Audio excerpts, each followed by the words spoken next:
Acor. We're going to demonstrate how to do archaeobotanical flotation today.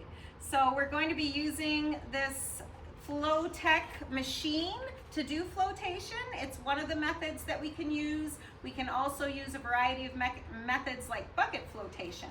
So we're just going to go through the process really quite quickly here to show you how the whole system works. So the first thing we want to do is set up the machine. So we turn it on to fill it up. Bilal is going to assist me today. So we're going to put the mesh screen, maybe bring it in to have a look what we're doing. So we're going to bring the mesh screen in here. And Mahar is going to also work with us today.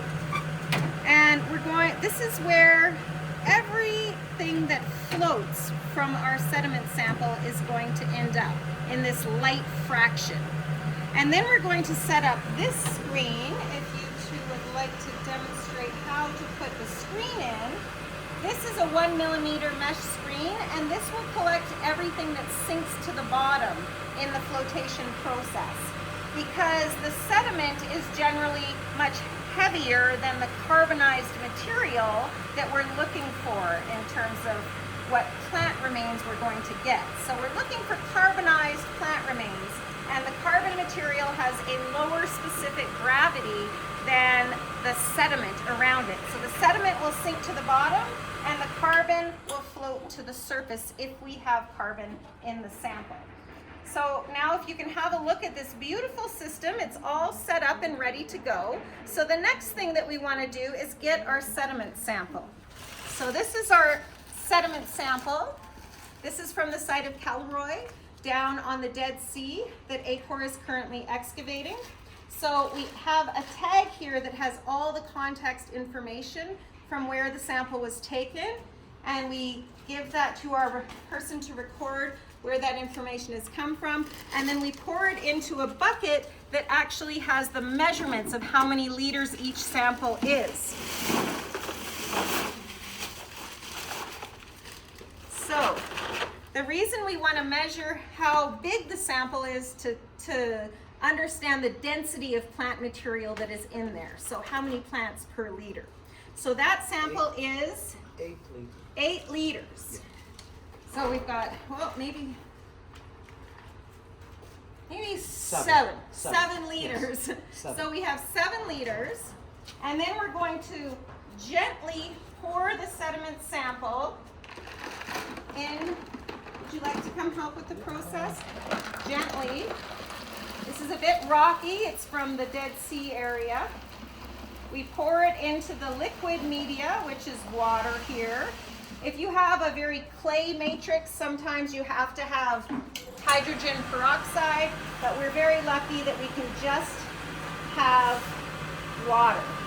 So then we go to the stage of agitating the sediment sample, and because carbonized material is very fragile, we don't want to touch it too much, so we gently agitate the material to try to clean the dirt, basically, so that we can see what's inside, and it releases any carbonized material or any plant remains we have will float to the surface. You can see in this sample we have little bits of roots and things, but we don't have a lot of carbon. But the context that this is taken from is probably not going to have a lot of plant material. But we want to try to get samples from every context on a site, so we know which areas of the sites may have been used for different activities in which we might be able to find some plant material. So it takes a little bit of time to clean each sample, but it's quite fun to play in the water when it's nice and hot here in Amman. But as you can see, it's getting clean. We're starting to be able to see what's actually in here.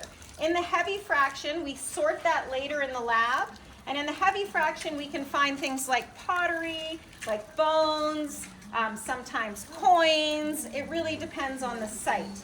And any heavy plant material will sink to the bottom, like peach pits or olives or things like that are too heavy to float sometimes. So we look at that and we're like, okay, that's pretty clean because we don't want the sample to be dirty or else it'll be very hard to sort the heavy fraction. So we look at it and we're like, wow, we can see everything, it's amazing. And then we turn the machine back on so the water level rises. And then everything that floats is going to go right over the top of the machine and land in the beautiful mesh screen. Is it not? Oh, we have no power in our little hose. It's open. Oh, maybe it's... No, it's open. It's open. Yeah. Huh. Well, that's okay. Now we have to do it the old-fashioned way by just pushing the water gently on the mesh screen to move it over the top. No, it's open. Now it's open. Try it again. Oh, thank you. Thank you, Dr. China Shelton, for your insight into the machine and that the valve is off. Okay, so you can see that all of this material is starting to go over the top of the mesh. And it's being collected in the very, very fine mesh screen that will keep everything bigger than about 1/4 of a millimeter in size. So we have a lot of fine material.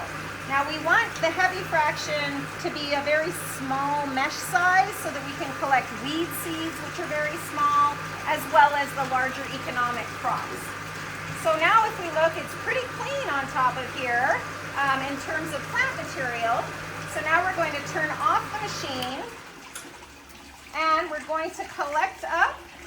Ahar, if you would like to do this, you are the professional collector of the light fraction. That would be amazing. I'll turn this back on to spray that down. Wonderful. Good job below.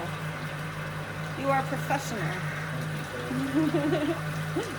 Okay, and then we stop that there, and then we grab a tag, and I'll grab you a couple clothespins, and we dry the light fraction,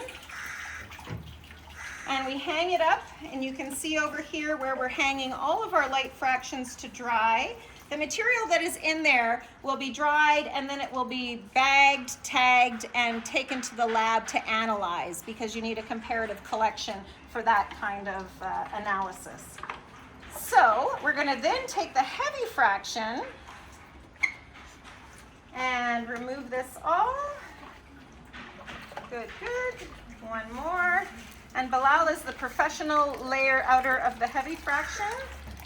Would you like to clean it a little bit maybe there? We just like to make sure it's as clean as possible so that dirt doesn't accumulate too much when we do the analysis and we sort through the heavy fraction. Okay, is that good? Okay, excellent. And then Bilal is going to lay it out, and you can see on the stairs here, there's an empty bag up there, and you can see all of the heavy fractions drying that we have been working on.